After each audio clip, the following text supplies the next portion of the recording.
Welcome to tonight's event. This is about corporate rule to end wars and occupations. So want to welcome everyone to the program. It's sponsored by both Veterans for Peace and Move to Amend. This is the first of such collaborations, so you'll want to stay tuned. Tonight's will be about how we the people can and must end corporate rule that time after time leads us into endless wars and occupations. That's what this program is about, but let me lead with two suggestions to get things started. One is recognize that ending wars is possible. Now, when I tell people this, they act dumbfounded, but that just reminds me of Alice Walker's famous quote, "The most common way people give up their power is by thinking they don't have any." The other point I'd like to mention is to recognize the connections between big corporations and American military actions abroad and at home. In fact, that's what our program will focus on. My name is Sandy Bolzenius, and I'll be your moderator for this event. I'm from Columbus, Ohio, and having said that, feel free to put in the chat where you're from. Be nice to know, and if you're with Move to Men or Veterans for Peace or both or neither, that would be nice to know. So a little bit about me. It's fitting that I am the moderator for this event. That's because I am a veteran myself. I've also been a long-term member of Move to Men and more recently Veterans for Peace, which I'm very glad about. And especially nice because these two groups are collaborating so much these days. So as people continue to come in, some housekeeping points. Please mute yourself unless speaking. Mute yourself unless speaking. And when you have the floor, please be sure that your phones are on silent and also be brief and to the point. This way we can get as many comments and questions as we can. You can put your comments and questions in the chat throughout this 1 hour event, and we do plan to hold to this 1 hour time. Also, feel free to add links that you feel are relevant to tonight's topic, which is end corporate rule to end wars and occupations. So before beginning, how are we doing with people entering?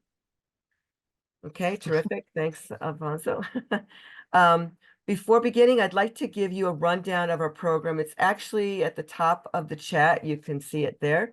But we will begin with short presentations by two well-known national speakers who I'm so pleased to know.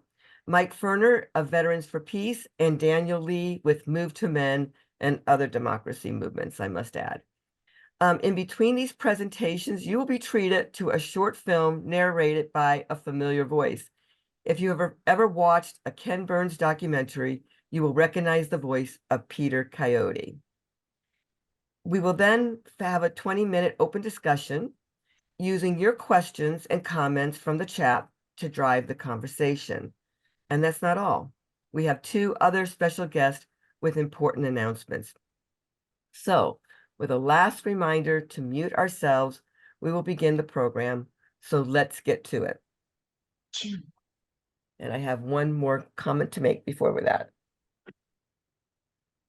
Okay. So welcome everyone, and thank you for taking your time for this joint Veterans for Peace and Move to Amend program entitled End Corporate Rule to End Wars and Occupation. Endless wars and occupations are driven by the political and economic power of corporations. No wonder the U.S. has hundreds of military bases around the world.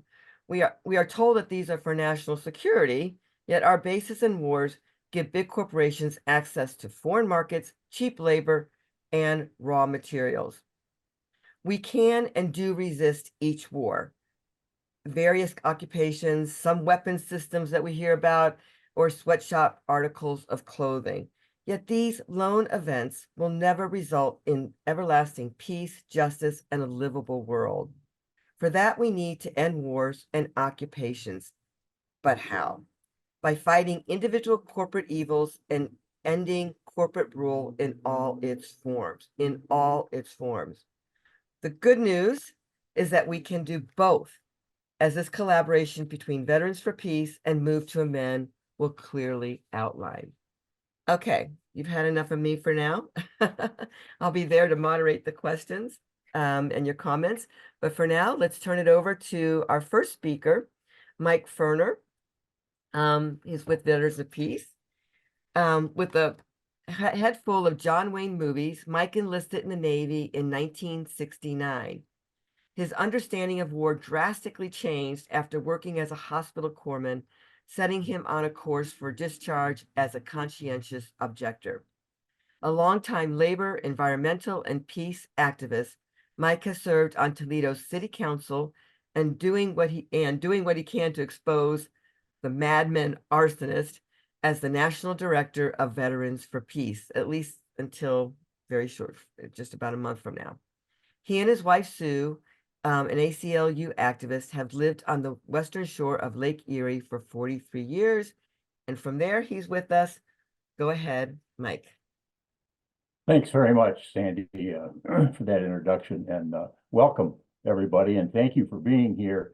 And I can't overstate the significance of what we're going to be talking about this evening, and the people who have come to this from Move to Amend and from Veterans for Peace.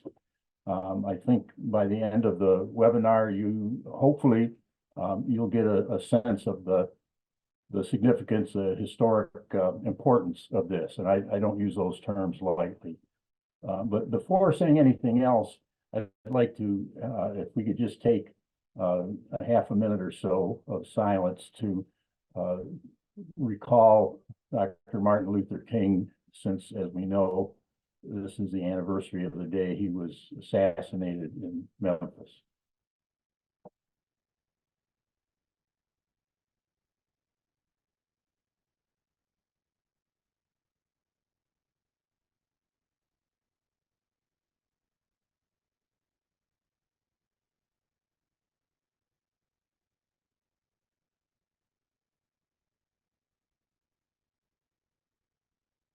Brother King, presente.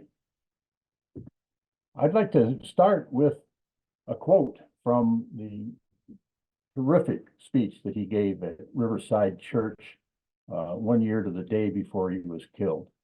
It's called Beyond Vietnam, Breaking the Silence. And this speech got him in a lot of hot water with many of his colleagues and supporters. And with the corporate press, they had a field day. Time magazine said it sounded like it was written by the public relations department in Hanoi.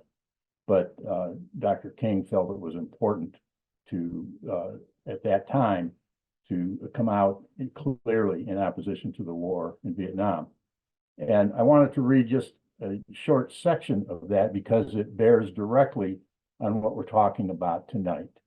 And this is a quote from Breaking the Silence, Beyond Vietnam. Quote, "The war in Vietnam is but a symptom of a far deeper malady within the American spirit. And if we ignore this sobering reality, we will find ourselves organizing committees for the next generation. They'll be concerned about Guatemala and Peru, Thailand and Cambodia. They'll be concerned about Mozambique and South Africa. We will be marching for these and a dozen other names and attending rallies without end." End quote. And to me, that brings up immediately a vision of what the peace movement has done for all of my lifetime. We've created coalitions against invasions and coups in Iraq, Afghanistan, Somalia, Yemen, Venezuela, and the list goes on and on. We've created coalitions against nuclear weapons, against drones, coalitions against cluster bombs, depleted uranium, and on and on and on.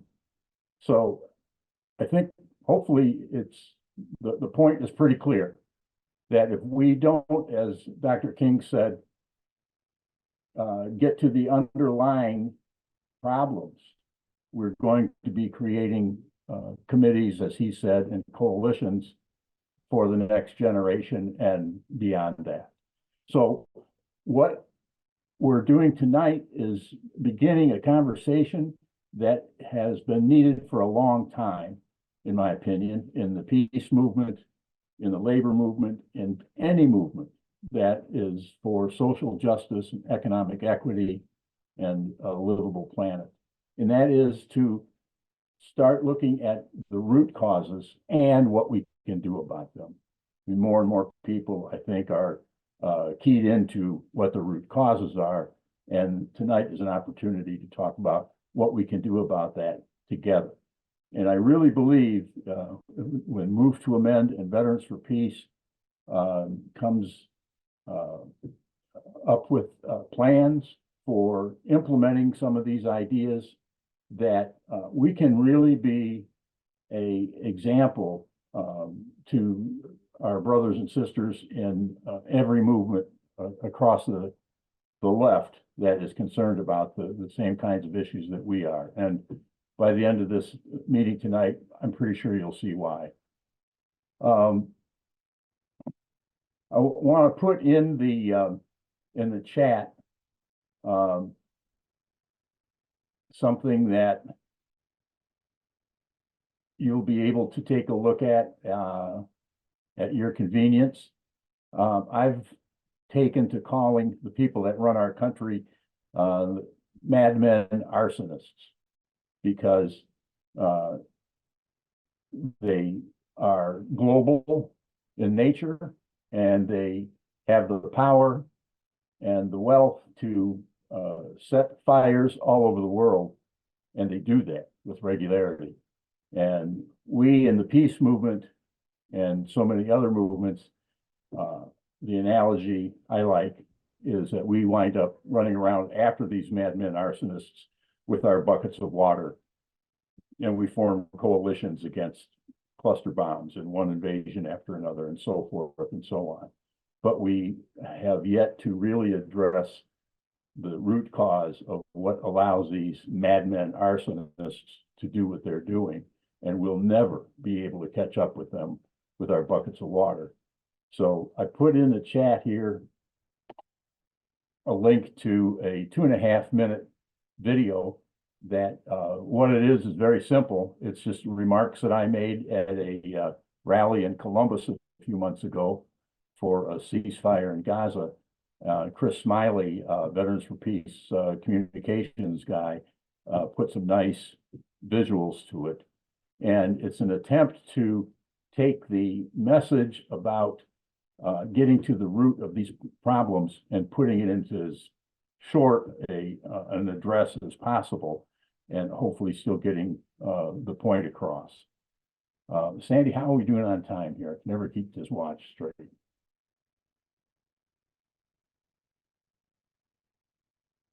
I think I have 3 more minutes. Okay, thank you.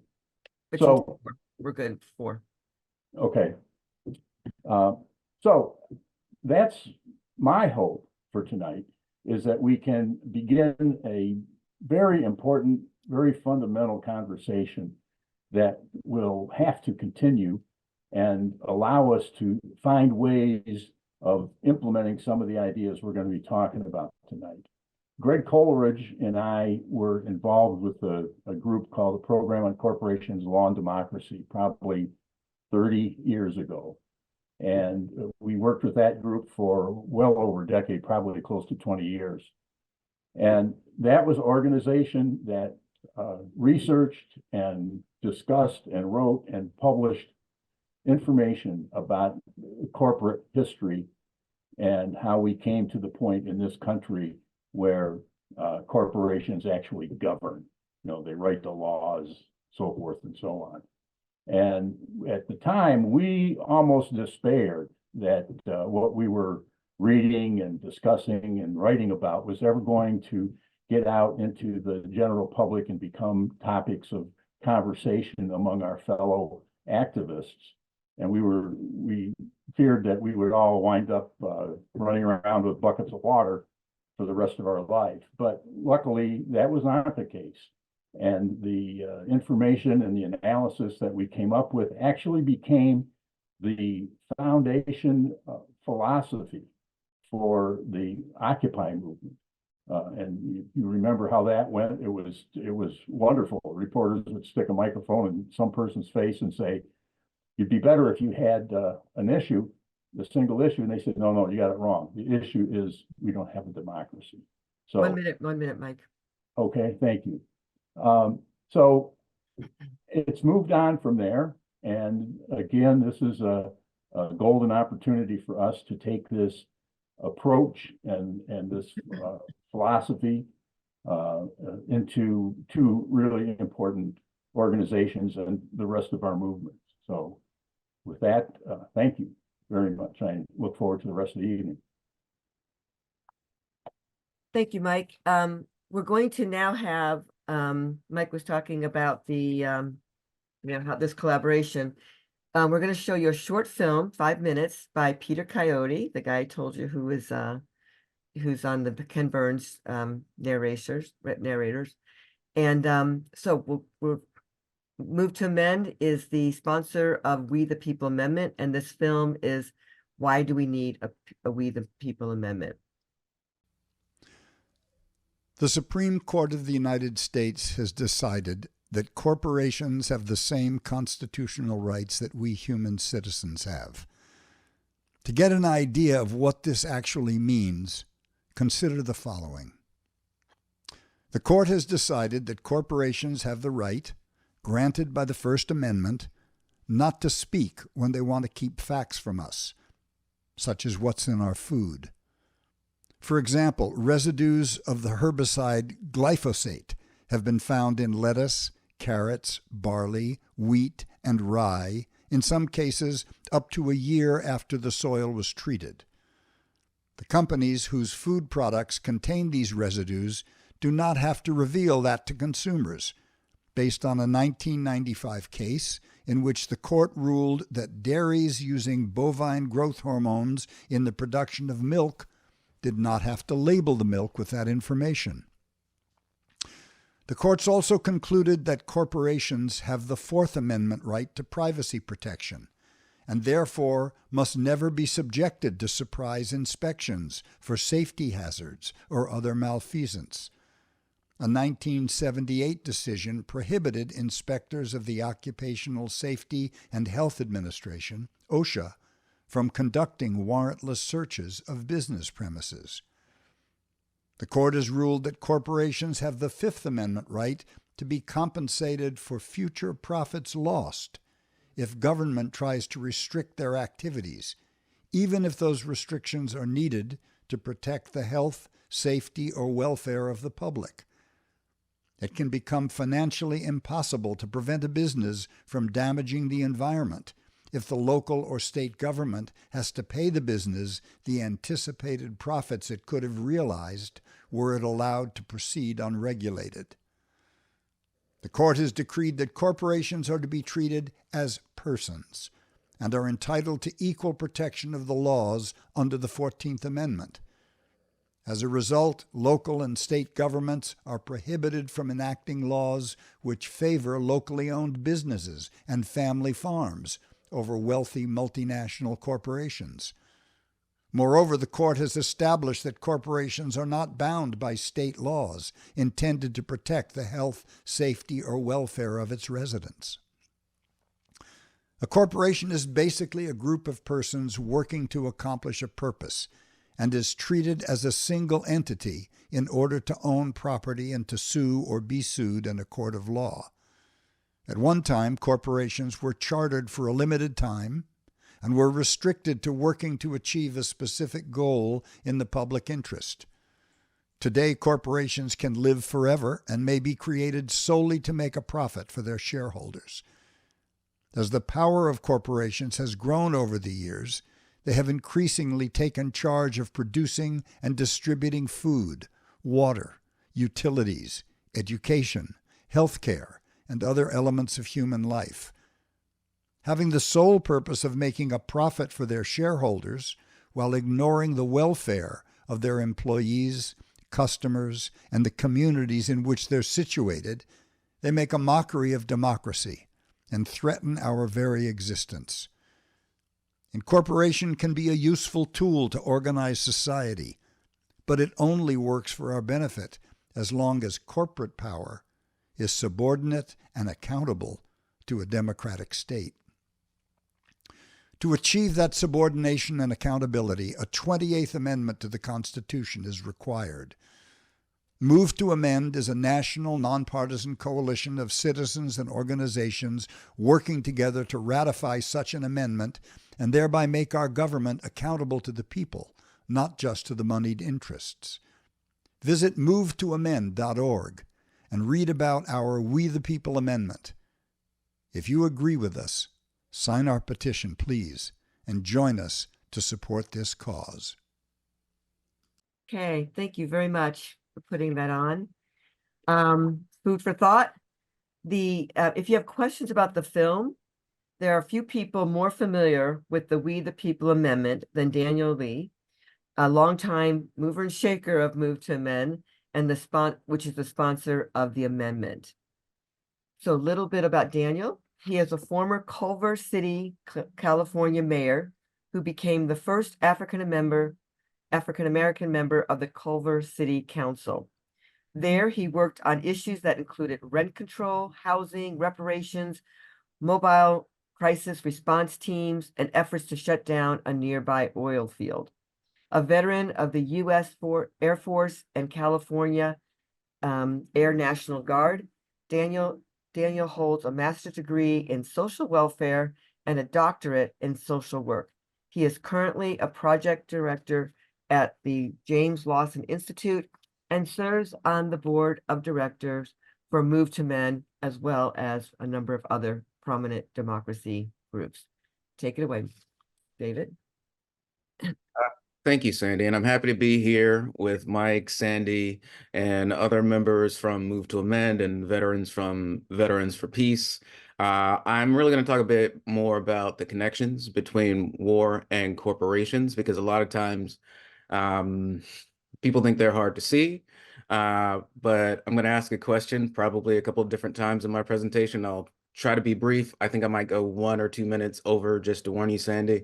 But my question generally is, every generation must learn, but who will lead the change and how will they do that?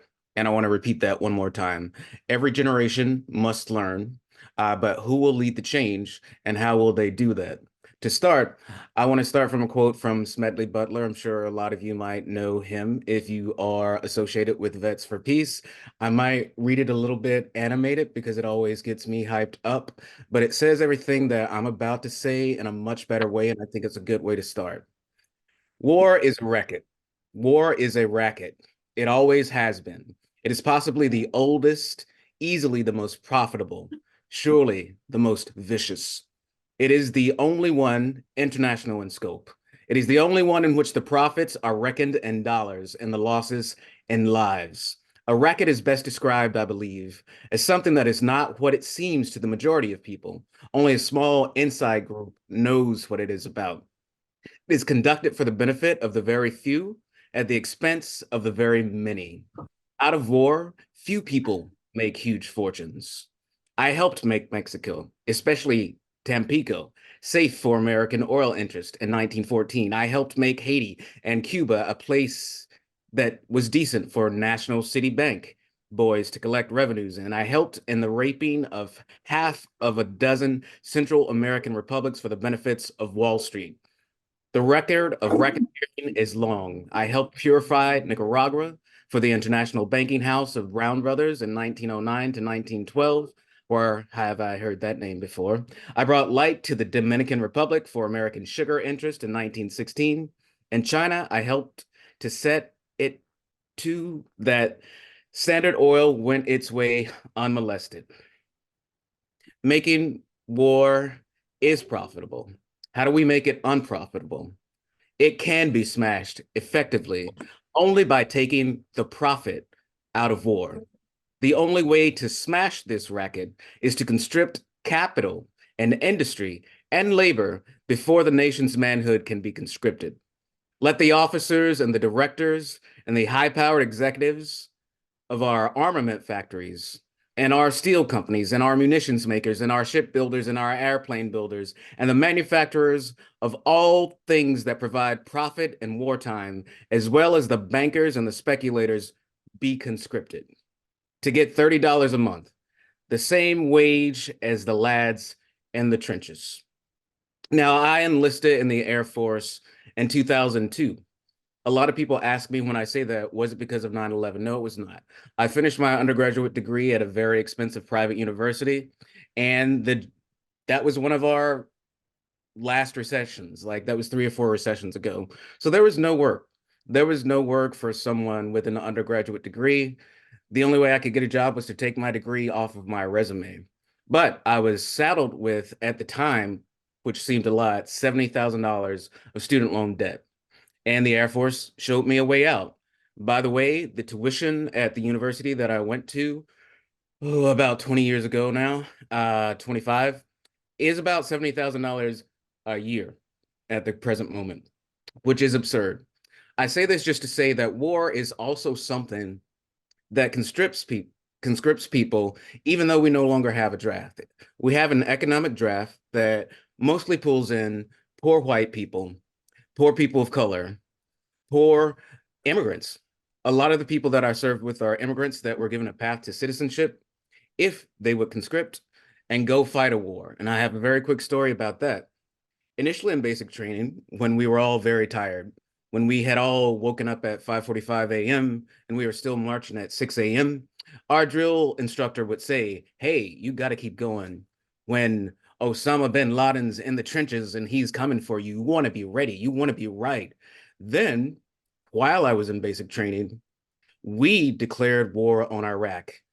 And my drill instructor turned on his heels and changed his tune. And he basically said, when Saddam Hussein is in the trenches and he's coming for you, you want to be ready for him. I say that all to say, one, that it is a racket. There was no reason for us to go to Iraq in the first place. There were no weapons of war. To quote Kofi Annan, the once head of the UN, the Secretary General at the time, and I'm only paraphrasing him, he said, Bush isn't out there to free Iraq. He's out there for that oil. I reiterate that, and I want to re-ask the question. Every generation must learn, but who will lead the change and how does that happen? This isn't new. Wars for oil are not new. Wars for profit are not new. In some way, they are what this country was built on. The colonies that, of course, were colonies of Great Britain were for profit. The colonies in India were for profit. This is a through line, but let me continue. A lot of people are very riled up in the present moment. Whether they are liberal, conservative, or moderate, a lot of people are appalled at the atrocities that they see if they pay attention to social media happening in Gaza. And of course, the ones that happened on October 7th. But we don't always need to mention October 7th to know that what's happening in Gaza is a genocide. But we should mention what other people have mentioned in Gaza to know what it's really about. I think a lot of us have heard Jared Kushner, Trump's stepson, say that all of the land in Gaza would be prime real estate for development. A lot of us have heard oil speculators talk about the vast riches off the coast of Gaza because they are a lot of oil deposits that are hard to get to when there is an entire civilization there living, enjoying their lives. This is not new. This is something that we have known. I want to finish off with a couple other quotes. They're very short. I know I've quoted a lot, but I think we all sort of get the point. Every generation must learn, but who will make the change and who is responsible for it? First, I will quote someone who probably would not agree about me politically a lot, but someone who we've known before. And of course, there's Dwight D. Eisenhower and his farewell address. I will only quote one line, but it's more true today than it has ever been. In the councils of government, We must guard against the acquisition of unwarranted influence, whether sought or unsought, by the military-industrial complex. The potential for the disastrous rise of misplaced power exists and will persist.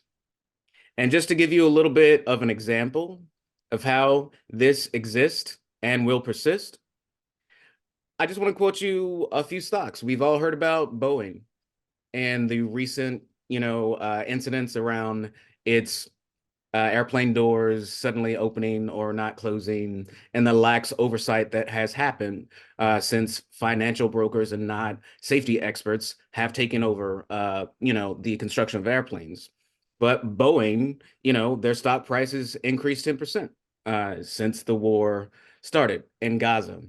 Lockheed Martin's price has on October 6th was $400.73 per share.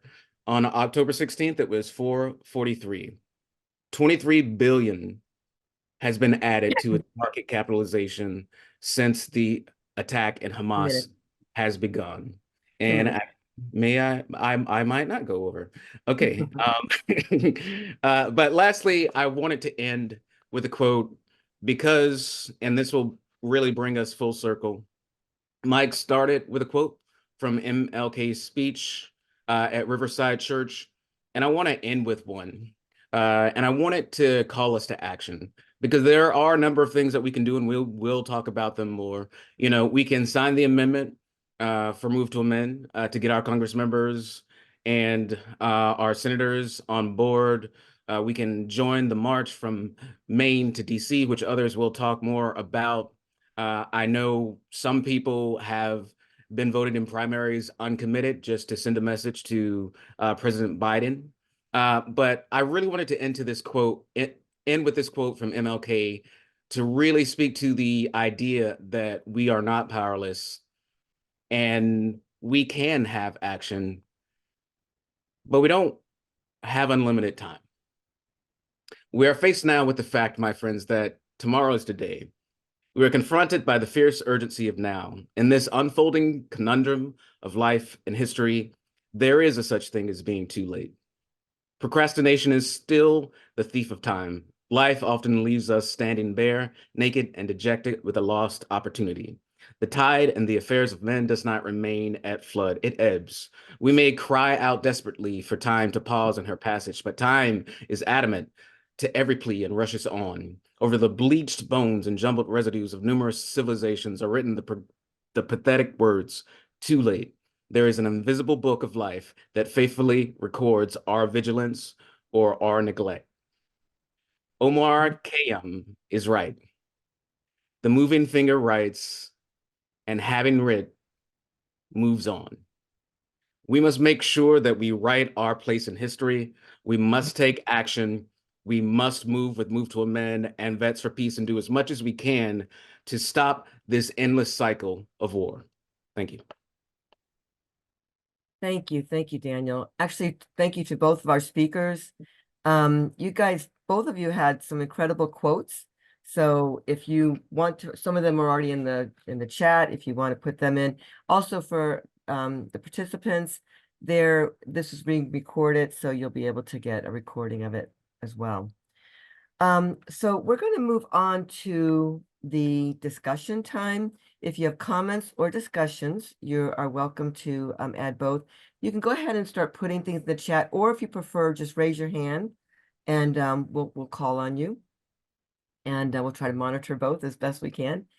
When you're talking, please silence your phones and also be brief. The more brief you are, the more people we can hear from. And so you can guys start putting your comments and questions in the chat or raise your hands. Prior to that, just before I want to call in one of our special guests, I told you there'd be two besides the speakers. So while you're putting them in the chat, I'd like to bring in Matt Ho.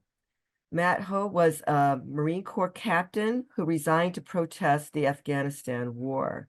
He is now an active member of Veterans for Peace. Matt, there you are. Can you tell us what you're up to these days? Hey, thanks, Sandy. I'm the associate director of the Eisenhower Media Network. And what we do is we try to put anti-war veteran voices into the media because what we know, and this is something that is um, people understand the military industrial complex, right? In terms of paying contributions, in terms of how corporations are involved with the whole decision-making process, a cycle of money going from the Pentagon to the defense industry back into congressional coffers. But people aren't so familiar with the entire ecosystem that the military industrial complex has created in Washington, D.C. It really is a swamp. And I hate that Donald Trump took that word because it describes what the military industrial complex is in Washington, D.C. so well. But just to give you one brief description of that swamp about how so complete the capture of Washington, D.C.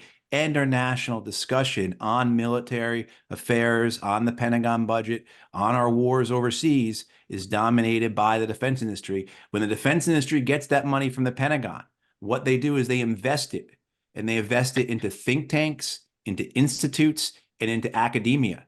And then those people who get that money turn around and then they, not just go and they lobby Congress, right? They don't go into, they fill out the positions in both the executive and the legislative branches, but they also go and they speak to the media. And so what we know is that of the foreign policy think tanks that are in Washington, D.C., at least 80%, and I say at least because not all think tanks report their funding, but the ones that do, 80% are funded by the defense industry. And then what happens is we've known this, and this occurred during the Iraq War, this occurred during the Afghanistan War, this occurred during Syria, and this occurred during Ukraine, is occurring now, of course, with what's happening in Gaza, is that more than 90% of the people who go on CNN or MSNBC or are quoted in the Washington Post or the New York Times, they are directly or indirectly funded by the defense industry. So I just wanted to throw that out there so people understand how urgent this need is to end corporate rule and how we have to support something like Move to Amend, because our government and their policies in these wars are totally captured and controlled by the corporations. Thank you so much. That was wonderful. Very concise.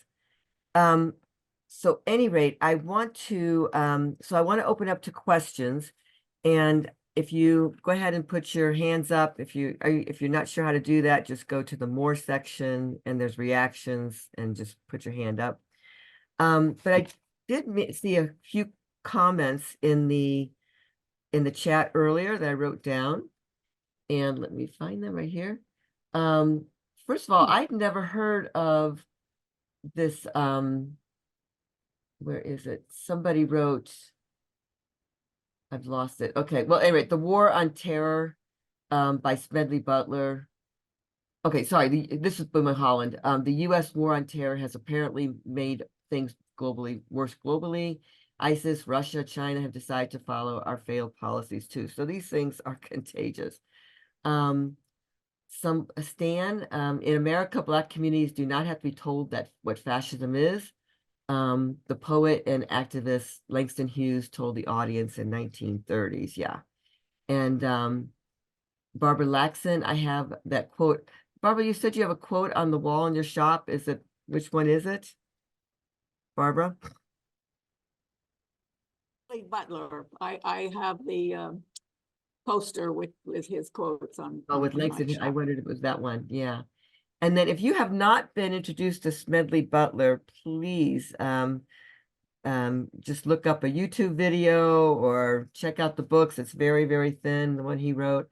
And so he was a highly prized, decorated hero. And then during Roosevelt's time, he was asked to lead a coup. And he's like, what? And that's when he realized, wait a minute, this war is a racket. So, hey, Sandy. Yes. Bill Harris has his hand up, and Timothy Havel has a comment in the chat. Terrific. Okay, we'll take Bill and then Timothy. I am concerned whether there is competitive legislation to our proposed 28th Amendment, legislation that's aimed at controlling or reversing Citizens United won't necessarily do what we want. And it'd be a shame to have competition between this move to amendment and a not terrible thing, the competitive other legislation. Competitive with what, Bill? And then I'll let Daniel take that question. Competitive with the People's Amendment, with our proposed 28th Amendment. Daniel, you want to take that? So in the past, and I've been with Move to Amend since 2011. In the past, there were other groups like Common Cause, Free Speech for People, People for the American Way, who've pushed competitive legislation. During that period of time, we actually met regularly, sort of in a constellation, to try to find ways in which we could collaborate. And we ended up over the last decade or so collaborating quite a bit with Common Cause, particularly in local races and ballot resolutions, and on a city, county, or state level, a little bit with Free Speech for People, Public Citizen People for the American Way, less so. More recently, the main competition has been HJR 1, which was introduced a few years ago, but there hasn't been actually a lot of energy put behind it. And I would say at least 2 years. Greg can correct me if I'm wrong on that. And the key differences there is that a lot of this past legislation has been focused on getting money out of politics specifically, but our amendment focuses on both money in politics and corporate constitutional rights. And there are some explainers on our website, but the long and the short of it is there are a lot of things that corporations can do to control government and our elected officials without contributing directly to their campaigns because of the ways our laws are written. If we want actual control, we need to take corporate control out of politics, and that's what the We the People Amendment does. Citizens United is just the first case that people bring up, but it's based on Buckley versus Vallejo, which is where money equals speech comes from 1976, and it's also based on Santa Clara County versus Southern Pacific Railroad from 1886, which is the ruling, which wasn't a ruling, but which made corporations people. In order to get at the root, we must have an amendment that addresses both of those cases and all of the cases in between. And we feel that the We the People Amendment does that. Currently, there is not a lot of strong competition anywhere. And even places and a lot of local municipalities are doing democracy vouchers or doing publicly funded elections because of Citizens United and because of Buckley versus Vallejo in particular. All of those have to be voluntary, which gives corporate funded candidates the freedom to just say no. And in their messaging, in their flyers that will litter your doorstep, in their ads on TV and on the internet, they can say whatever they want. They can say, I'm, super against corporations and I only deal with this. And until we really strike at the root, the people who are doing what they are doing can continue. And most of the other amendments that were out there no longer are.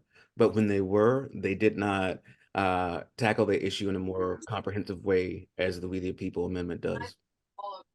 Thank you. Taking the crime scene. I'm sorry?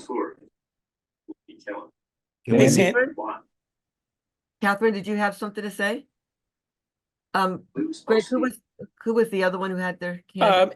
In the chat, Timothy Havel made a comment.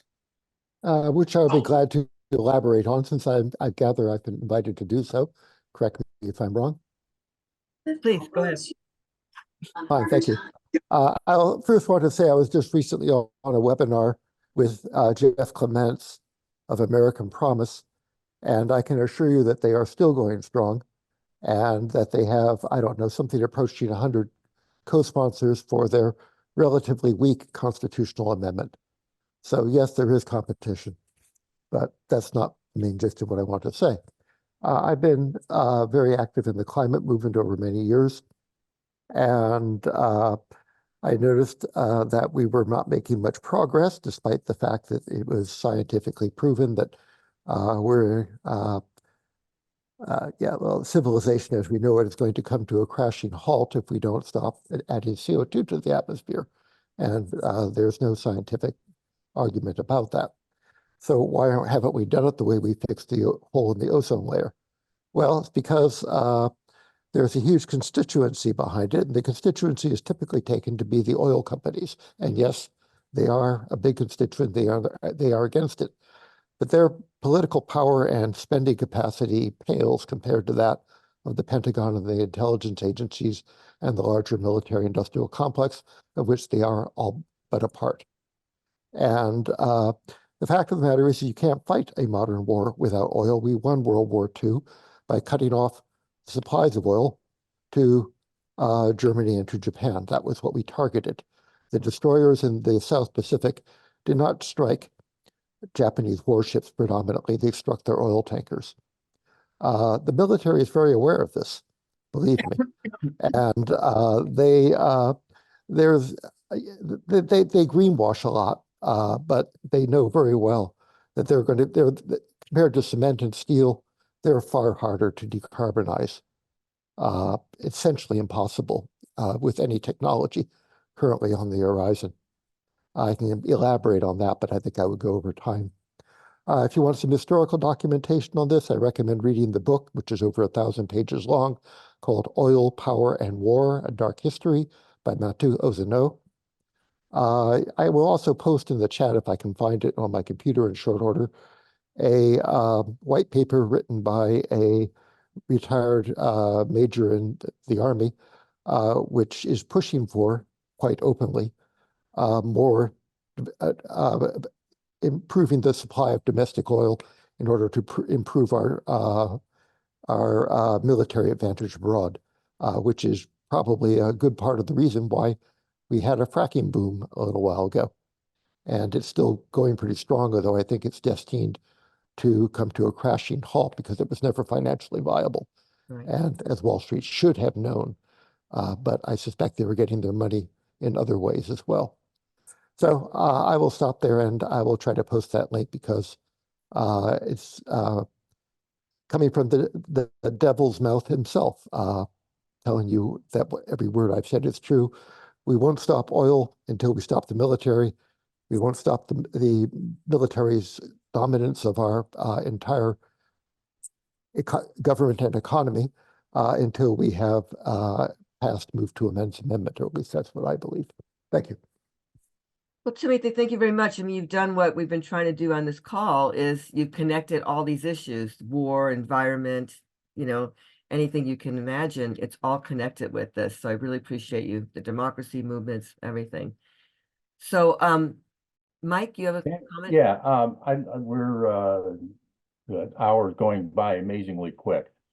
I wanted to mention the fact that there is this walk that you mentioned briefly that's going to be going from Maine to Washington, D.C. Veterans for Peace and Move to Amend are co-sponsors of that. And I also wanted to mention something that I'm hoping we can get Veterans for Peace chapters around the country involved in more. We talked about, okay, so what can we do about this? As the people in Move to Amend know, hundreds of local communities have passed resolutions, and a couple of states have passed resolutions to their congressional delegation saying, we want the We the People Amendment passed. We want you to co-sponsor it, and we want it passed. And in order to get those resolutions passed, frequently it requires you to work with a lot of different groups in the community.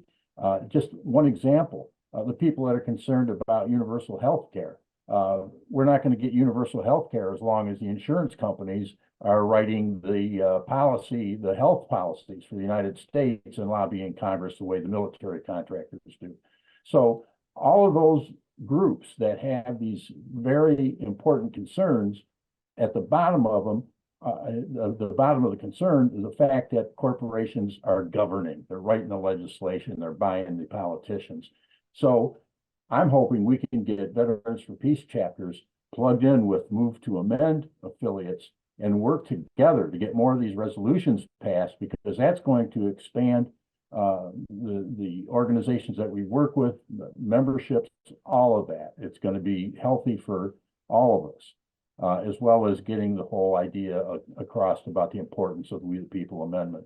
So I'm going to be working on that. I hope other VFP chapters will start picking it up. But I would like to, before we go any further, hear from Tarek Koff, who is coordinating the walk from Maine to Washington, and we're really hoping Move to Amend people along the route of that walk will get involved with this.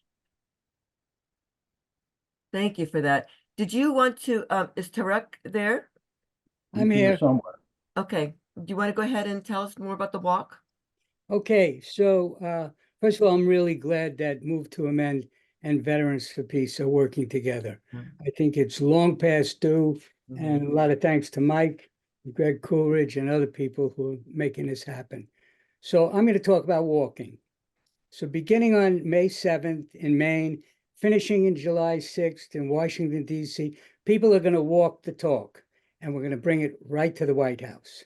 So the Peace Walk started as a VFP national project, but I want to point out that we don't own or control the walk, and we're not claiming ownership.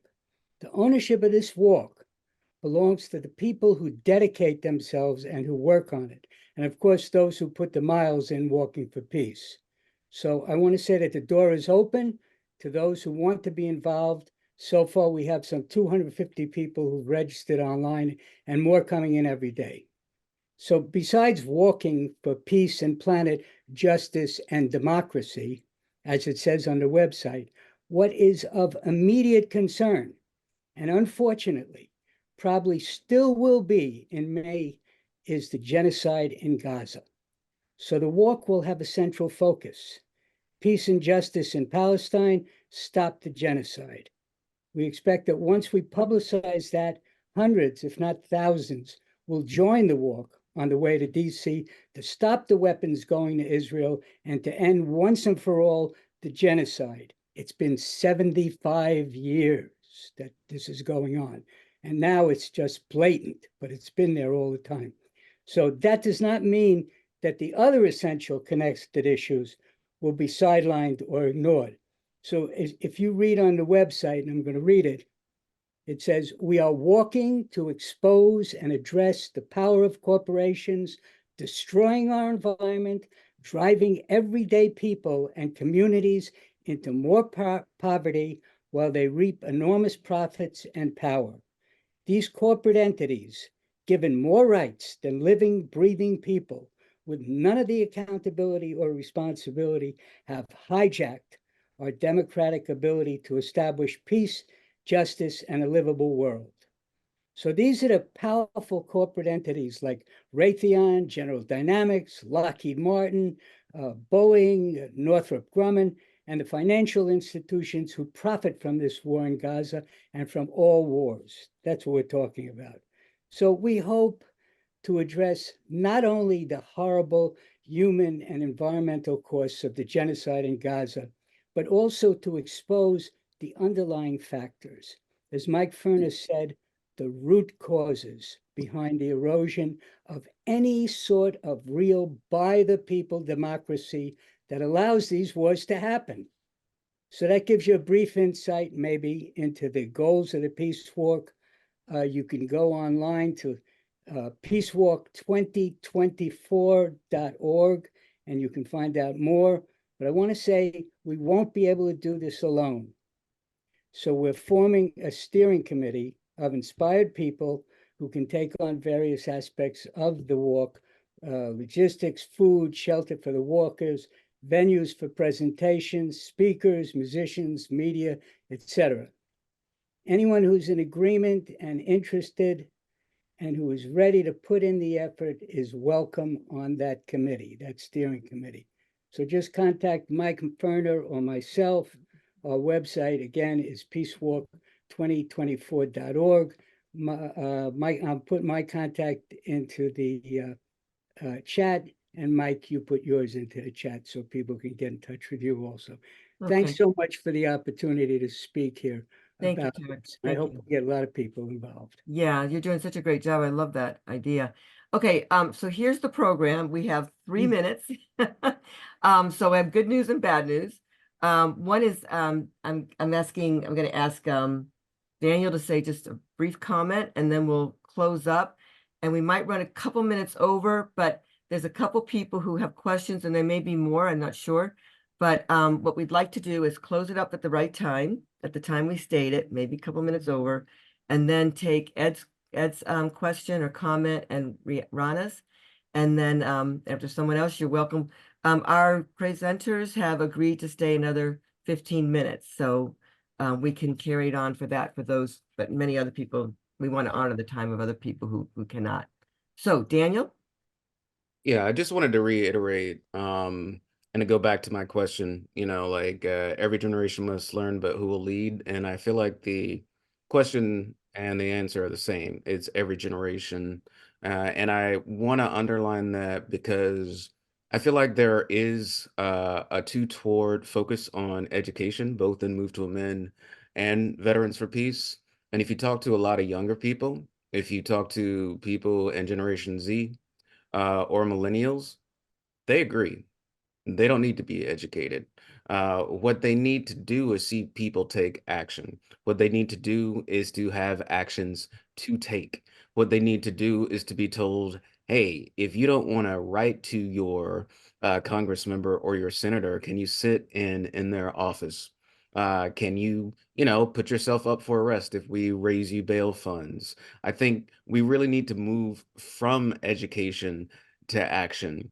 The number of people across the board, Democrats, Republicans, independents, who would like a ceasefire in the moment is over 60%. It's over 60% for both the Democrats and independents and over 50% for Republicans. Education is not the issue. What action does is it forces power to do something. It gives them consequences. And I think we need to focus more on that, which is why I hope to join some part of the march, maybe just at the end, maybe some point in between, but I hope more people across the country do. And I hope in terms of the outreach, especially when we're speaking to young people, we talk about specifically what they can do, because they know they don't need an education. Also, the U.S. has been the largest oil supplier in the world since 2018. So if we want to cut off anybody, we need to cut off ourselves. True. Thank you very much for that. Okay, so some people have asked about the ellipse. If you want to save this chat before you get off, it's under the participants tab. Look for invite, mute all, and then there's these ellipses on the very right bottom, the bottom right. And you can check that, and then you can save the chat. So I'll be with you guys, Ed, and around in a few minutes here, but just to wrap it up, and I'm going to turn it over to Greg Coleridge. Please sign the Move to Amend petition. If you're not sure about it, you're free to ask any of us, contact us. Spread the news about Veterans for Peace to other veterans, and tell everyone about the Maine to DC Veterans for Peace March. All that information's in the chat, and maybe people can post it again. And then stay tuned for future Move to Amend Veterans for Peace collaborations. We will have them, and you're welcome to suggest ideas as well. So, Greg Coleridge. Well, hello, everyone. Thanks for being on the call. I really don't have much to say that hasn't been said by speakers and those of you who have participated and commented. But just to reiterate, what you have heard tonight is being captured in video, will be included in a follow-up email to you and everyone else who registered for this program but couldn't necessarily be on. So what we ask of you, as well as the chat, we'll capture that, include the text of that. So one thing you can do, certainly people need to be taking action, as Daniel says. It's all about creating power, is it not? We need to create a movement that certainly does educate, that advocates, but also that organizes, that seeks to bring about change by amassing and using nonviolent power. And so one way to do that, of course, is to encourage people to participate and to join in all the different ways that have been included in the links. But one of those immediate ways is to, once you receive the link to this video, share it far and wide among your circles, social media and elsewhere. Take the information, many links that have been included, share those, and encourage people to be active, certainly in the very short term in the march. If you can't physically take part in the march, you can share the information about the march to people you know along the West Coast between Maine and DC. If you can't do either of those, you can make a donation to Veterans for Peace. Maybe that link can be included in the chat before we break. So those are some things you can immediately do for this immediate action, but this immediate action is merely the beginning of what we hope and expect to be a long-term collaboration between these organizations to certainly continue educating, certainly continue advocating, but also organizing to build power to bring about change. So with that, thanks so much for being a part of it. And those of you who have the extra time, please consider sticking around. Peace. Thank you, Greg. Greg is also with Move to Amend. So, okay, so we actually only lost 2 people, even though it's past the time, but we're going to continue on for another 15 minutes. We've got 3 hands up. So Ed, you've been dutifully, oh, by the way, thank you for everyone for participating. If you need to go, we understand, but I think we've got 3 great questions coming up or comments. Ed, you've been so patient. Go for it. You're muted. Thank you very much. This has been an excellent program from National. I'm the chapter president of the Chicago number 26. We're in the process of developing protests at the Democratic National Convention in August. But I wanted particularly to thank Daniel in terms of taking action as opposed to educating, but following up with that, because I'm a prior professor, could you give us very specific, so I can pass on to the 144 members I have in my chapter, the specifics of pushing the talking points of the amendment? We need specifics in terms of when we go out and speak to other people about this particular amendment. That would really be helpful. So that's essentially all I want to say tonight. And again, thank you very much. This has been excellent. Long time in coming, I must say as well. Thank you. If you can hang on for just a couple minutes, I have a 2.5-minute video, the Mad Men Arsonists, that takes those talking points and turns them into a brief speech at a rally. There's more that you can do with it than that, but I'd like to show that 2.5-minute video. If whoever wants to stick around for a few more minutes, I'll put it on. Mike, let's get the questions first and then we can put it on. Yeah. Okay. Right. I have Bill Harris. I don't know if I'm doing this in order. Or Bill Harris, Geneva.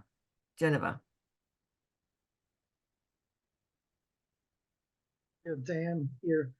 I have a question that's in the chat. Why does the U.S. government support Israel? We usually hear that the answer is AIPAC, that the AIPAC group is influencing elections, but it seems incomplete. Is there an economic advantage to corporations favoring Israel, or is it a military thing that Israel could be sort of a forward base in a future attack on Iran, and Iran has a lot of oil? So does anybody have a comment about the economic reasons or the military economic reasons for the U.S. to favor Israel? I think Mike might have some answers to that.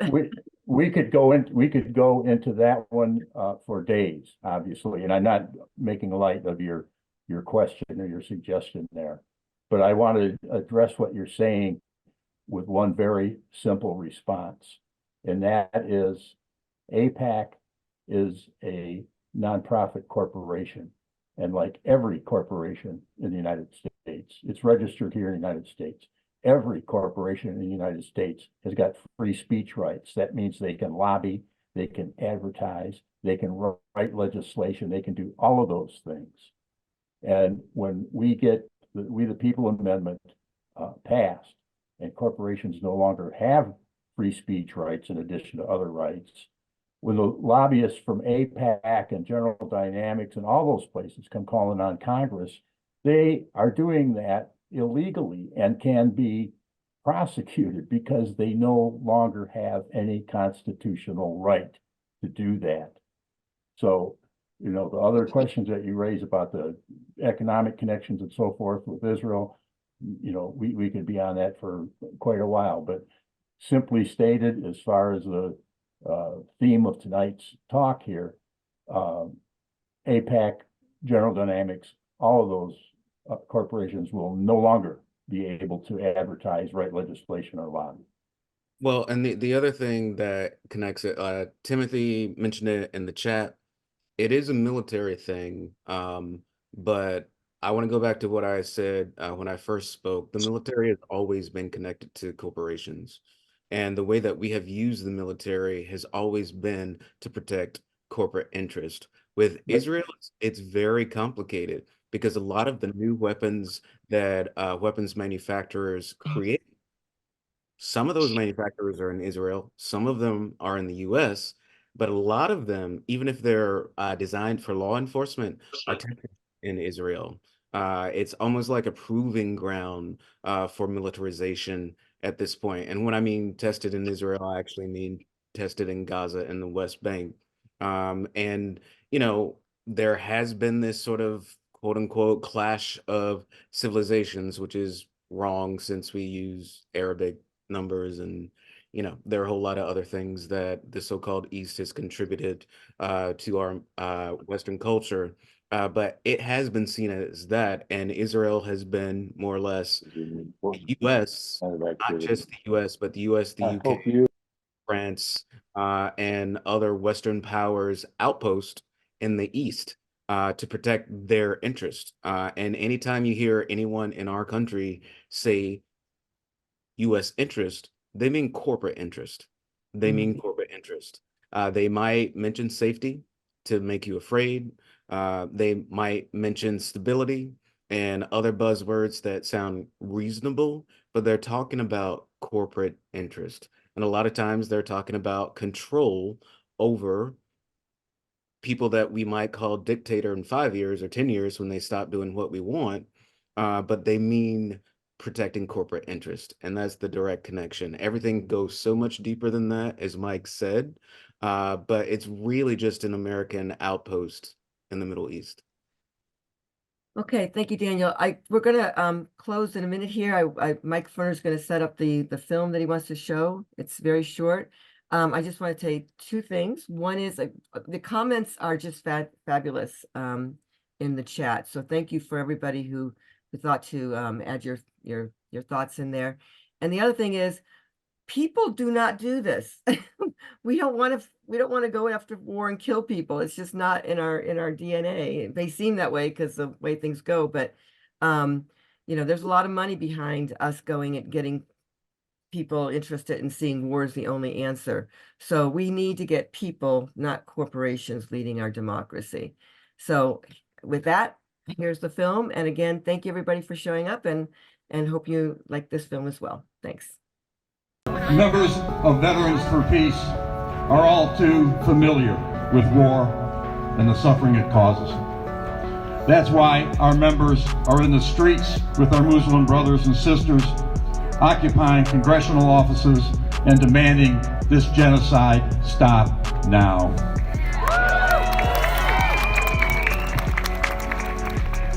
The president of Veterans for Peace, a former Navy nurse, and I both worked in Navy hospitals trying to mend the broken pieces of humanity who came back from Vietnam, where our government killed over 2 million people. This madness continues because our government is run by madmen, arsonists, who set fires all over the globe. Fires that enrich their corporate masters at Boeing and Raytheon and General Dynamics. These corporate masters are the ones who actually govern us, who buy the elections, who write the legislation, who tell us what is good and what is bad. We here in the streets do our best to put out the fires, but we just can't keep up with the arsonists. So while today we do the necessary firefighting, we also have to practice fire prevention, which means abolishing corporate power to govern, abolishing corporate free speech, abolishing equal protection and all the rights intended for people that corporations use to govern and plunder and kill for profit. Veterans for Peace is now learning fire prevention by working with the 300,000 members of Move to Amend who are leading the effort to abolish all constitutional rights for corporations, abolish the crazy rule that money equals speech, abolish Raytheon and Boeing and APAC lobbying and political contributions and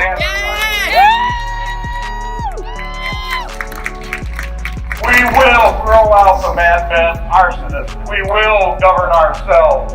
We will have a government that supports life and not death. Your front for your courage, Veterans for Peace is with you. Ceasefire now. Ceasefire now. That was great. I've seen that a few times. I really like it. Okay, so that concludes the program. Can we say we're 2 minutes short since we kind of extended it till 9:15? Please reach out if you have any questions about Move to Men or Veterans for Peace. We'd be happy to help. I'm going to stay on a little bit longer. As Sandy? people are leaving. Yeah. Yeah, I just put in the chat in response. I think his name was Ed White of some, information of the amendment. And so I put in, you have to scroll up a bit, I guess, what's called talking points on corporate constitutional rights. That may be helpful. Okay, thank you for that. I'll be glad. Okay. I'll be glad to stick around as long as people want to chat. Sounds good to me. Okay, so thank you, everybody. And if there's any questions or comment, go for it. But the main part is complete. But we're happy to answer any or discuss anything more.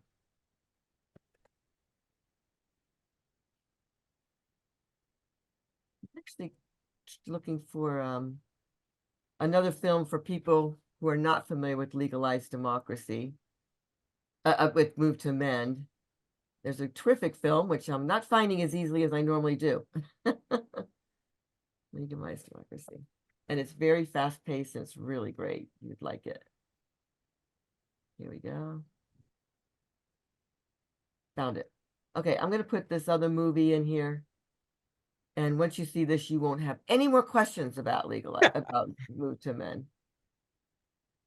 It's really good. Yeah. Really 30 minutes. It really does a good job explaining it. Yeah. There you go. Okay. Any comments, questions, thoughts from anybody who's still on the program? I see Doug Jambard's suite over there, who's in South Carolina. He used to be in Toledo, and he got literally thousands of signatures. Doug, hi. I didn't know you were on this. Years ago, for us to be able to get the Democracy Day and Move to Amend resolution on City Council. Hi, Doug. We miss you. Hi, guys. I lost the video, but I appreciate what you've done here. My only comment, can you hear me? Yeah. Okay. My only comment is like down here, and I don't know, probably everywhere, all I ever see is these people wearing the American flag and talking about freedom. And I just wonder if there's an undercurrent where, people are feeling they lack agency and they don't know why. And maybe they don't realize why.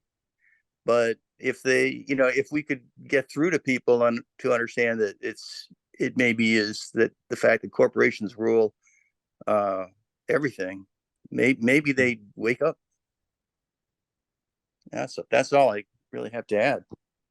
I'm gonna put, I'm sure this is gonna solve the whole problem, but I'm gonna put in Alice Walker's quote. Because I think it does say a lot. So, okay, so anyway, Bill, I think you have another question or comment? Bill Harris? Some years ago, we had made a great effort to get resolutions requesting a 28th Amendment, making corporations not people and money not speech. And I think it was about 10 years ago, encouraging states to make that request of the Congress. Did anything come of that? If so, what was it? Where do you live? I live in Oregon. Oregon. Oh, Oregon actually had a couple. Well, you want to take it, Greg? Well, a number of communities in Oregon did pass resolutions, and I think there was some effort at one point to get the state legislature to take a position. They never could quite come to that agreement, and there was an attorney in Oregon who was working at exploring, trying to get something on the ballot. And that never quite happened. But a Okay. number of communities in Oregon did pass resolutions. Certainly, we're still in a circumstance where getting official governments at local or state levels to pass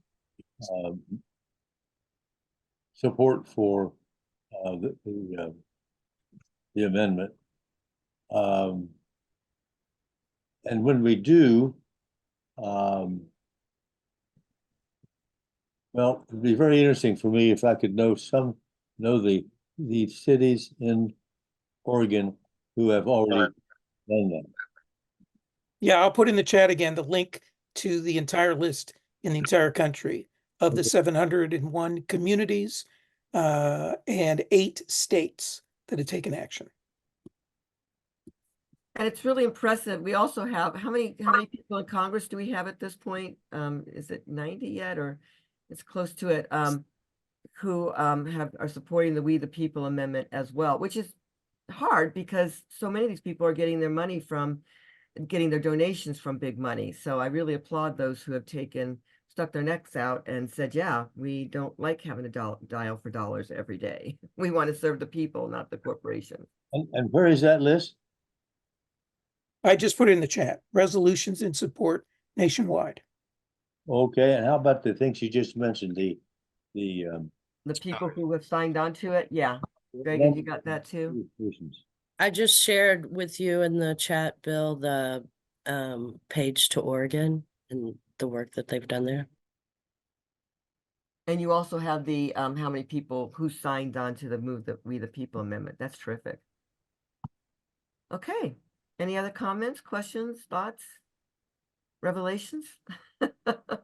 There is something that I wanted to mention that I was going to save until the national call, but I know a number of scientists at the JPL, the Jet Propulsion Laboratory, here in LA and Pasadena, and a lot of them are environmental scientists, and they wrote this book, Merchants of Doubt, and it's all about how the fossil fuel industry employed the folks from the tobacco industry to basically make up a lot of stuff to say climate science is wrong. And the book is a little bit dense, and they gave me their next book, which is all about how business taught Americans to hate government. It's called The Big Myth. They're both good. I'm not finished with both of them. But Merchants of Doubt also had a documentary. And I'll probably bring this up in our next national call, but was thinking about trying to reach out to them about maybe trying to do some collab, maybe reaching out to 350 and some other environmental orgs to, give a means for people to start with that discussion. The discussion starts with a viewing and then a Q&A afterwards, which was very successful for us when we did it with Legalized Democracy and other films, the Corporation film, the Corporation Part 2. But I thought it might be interesting because, as Tim and other people mentioned, the connection between oil exploration and war is pretty tight. And war is one of the largest drivers of climate change and the climate crisis, and it's going to be one of the largest drivers of the refugee crisis, which will Already is. lead people to believe the people who are fascist in their political governments when they say scapegoat these people. But like, just wanted to bring up that documentary, but also pump the book Merchants of Doubt. It's a good, dense read, but I'm going to try to get my hands on the documentary and see if we can get the rights to at least make it available to people and maybe collab with somebody like 350. I also would like to recommend, as far as reading goes, and I put a couple of times in the chat a link to Veterans for Peace's Democracy and Peace Working Group. And if you go to that page, on one of the links, in addition to other stuff that's on there, one of the links is to a fantastic book called The Populist Moment. And there's a link to the introduction to The Populist Moment there. And that's a bit of a dense read as well, as Daniel mentioned about his book. But it really gets to the heart of the questions that we're talking about. You know, how much democracy do we have? Very, very little. We're led to think that we have a lot. And from there, and it also describes the biggest democracy movement that ever happened in the United States, which was the populist movement in the late 1800s, and what they did and what happened to them politically, that they're not around now. But it's a bit of history that really resonates today as well. Well, it's called The Populist Moment, and the introduction to it is linked in the webpage, Democracy and Peace Working Group, that's in the chat.